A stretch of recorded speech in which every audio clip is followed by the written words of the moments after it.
देखो मित्रों, इंसान कितना भी मेहनती क्यों न हो, मेहनत करते करते उसके पास ऐसा वक्त जरूर आ जाता है जिसमें उसको काम करने की हिम्मत नहीं होती है। उसे लगता है कि अब मन ही नहीं कर रहा है, मैं क्या करूं? अभी छोड़ो, बाद में कर लूंगा। आज की इस भाग दौड़ भरी जिंदगी में हर कोई व्यस्त और तन्हा है।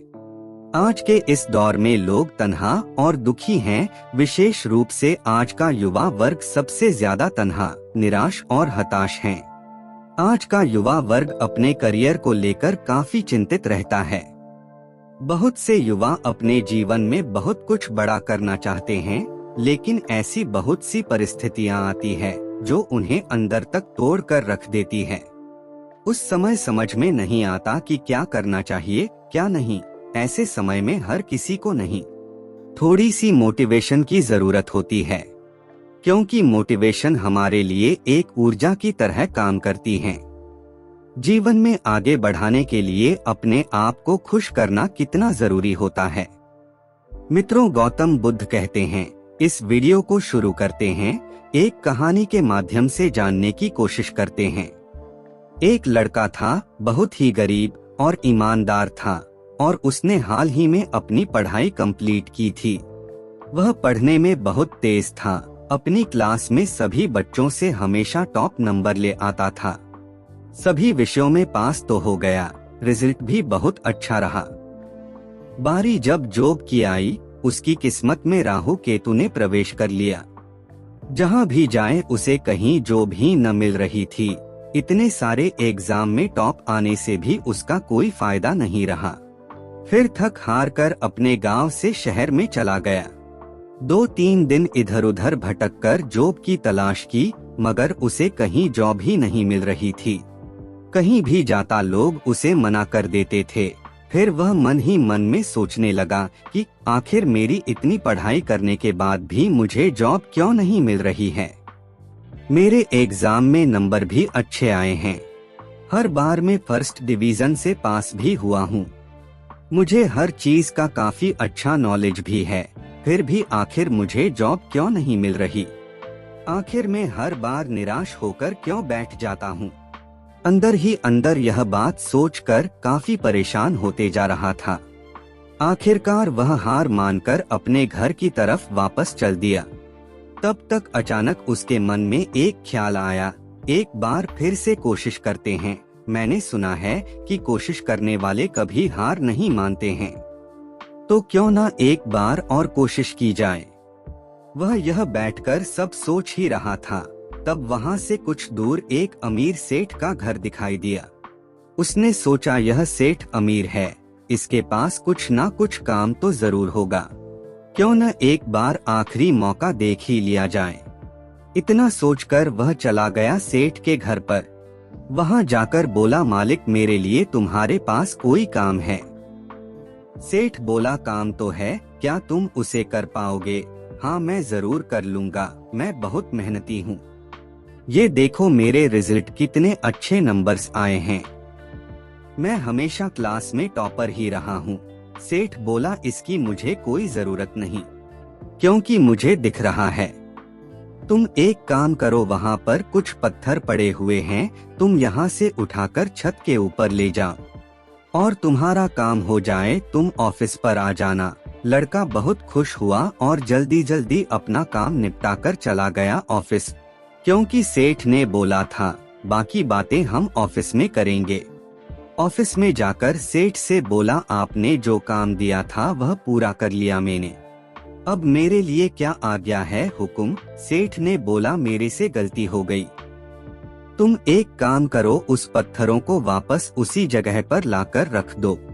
वह लड़का बिना सवाल किए हुए दोबारा गया और उन पत्थर को छत से उतारकर वापस उसी जगह रख दिए। बेचारा बहुत ही थक गया था, फिर भी वहाँ वापस सेठ के यहाँ गया और बोला, मैंने काम कर लिया है। फिर सेठ ने बोला, अब तुम घर जाओ, तुम बहुत ही थक चुके हो, बाकी की बातें कल करेंगे। फिर वह लड़का अगले दिन सुबह में वापस गया, फिर से सेठ ने वही काम दिया। 2-3 दिन लगातार उसे वही काम करवाता गया। फिर उस सेठ ने पूछा कि तुम्हें गुस्सा नहीं आ रहा है? क्या तुम थकते नहीं हो एक ही काम बार बार करके? तुमने एक बार भी मुझसे कोई सवाल ही नहीं किया और तुम लगातार काम करते ही जा रहे हो। लड़के ने कहा, नहीं सेठ जी, मैंने इसलिए सवाल नहीं किया। मेरे पास जो भी काम है वह मेरी जिम्मेदारी है। मेरे पास ना कहने का कोई ऑप्शन ही नहीं, क्योंकि मुझे ये काम पसंद है। सेठ उस लड़के की बात सुनकर खुश हुआ और बोला, दरअसल तुम्हारा इंटरव्यू यही हो रहा था और तुम इंटरव्यू में पास हो गए और कल से तुम्हारी जॉब पक्की। देखो मित्रों, जीवन में एक बात हमेशा याद रखना, प्रैक्टिकल लाइफ और किताबों में पढ़ी गई बातों में बहुत ही फर्क होता है। किताबों से पढ़ना आसान है, असल जिंदगी में हमेशा वैल्यू प्रैक्टिकल लाइफ की होती है। खुद को हमेशा जबरदस्ती काम करवाने की आदत डालो। खुद को ऑर्डर देना सीखो, क्योंकि जब मन को ऑर्डर देते हो तब तुम माली की तरह बिहेव करते हो। जब तुम मन के दोस्त बनते हो तब हमेशा चीजें आपकी कंट्रोल से बाहर हो जाती है। इसलिए खुद को ऑर्डर देना सीखो। अगर दूसरी भाषा में कहूँ तो मन को कंट्रोल करना सीखो। जब तुम मन को नहीं, मन तुम्हें कंट्रोल करता है, तब अक्सर जिंदगी डायरेक्शन में चली जाती है। इसलिए मन हमेशा तुम्हारे हाथ में होना चाहिए, न कि तुम मन के हाथ में हो। मित्रों, अकेले काम करने की आदत डालो। देखो, जीवन में कामयाब वही लोग सबसे जल्दी होते हैं जो ज्यादा से ज्यादा वक्त हमेशा अकेले रहते हैं। साथ बैठकर पढ़ने में और अकेले बैठकर पढ़ने में बहुत फर्क होता है। जब तुम अकेले पढ़ते हो तो तुम्हारा ध्यान किसी एक जगह पर ही लगता है। वही चीज उसके बारे में ज्यादा सीखने के लिए सबसे अच्छी बात है। अपने काम की लिस्ट बनाओ, जो भी जरूरी काम है उसे उसी दिन खत्म करो, ना कि कल के लिए छोड़ो। खुद की वैल्यू करो। देखो मित्रों, जब तक तुम खुद की वैल्यू नहीं करोगे तब तक ये दुनिया तुम्हारी कभी इज्जत नहीं करेगी। खुद की वैल्यू, खुद की पहचान हमेशा तुम्हें पता होनी चाहिए। तुम्हें खुद को मालूम होना चाहिए तुम एक्चुअल में क्या हो। देखो कि अपनी कमियों को जानो। जब तुम कर्मियों को जानते हो तब तुम उसके बारे में, बदलाव के बारे में सोचते हो, और यही बदलाव जिंदगी बदलने का एक बहुत ही बड़ा हिस्सा होता है। एक लिस्ट बना दो कि तुम्हारे अंदर क्या क्या बुराइयां हैं, वह कौन सी चीज है जो तुम्हें आगे बढ़ने से रोक रही है, वह कौन सी अच्छी चीज है जिनका उपयोग आगे बढ़ने के लिए कर सकते हो। देखो, जीवन में दूसरों पे नहीं, खुद पर ध्यान देने से ही कामयाबी मिलती है। तुम खुद में जितना बदलाव करोगे, तुम खुद को जितना सुधारोगे, उतना ही तुम्हारी फ्यूचर के लिए अच्छी बात है। उम्मीद करता हूँ मित्रों, आज की कहानी आपको पसंद आई होगी। पसंद आई हो तो वीडियो को लाइक और चैनल को सब्सक्राइब जरूर करें। वीडियो देखने के लिए आपका बहुत बहुत धन्यवाद।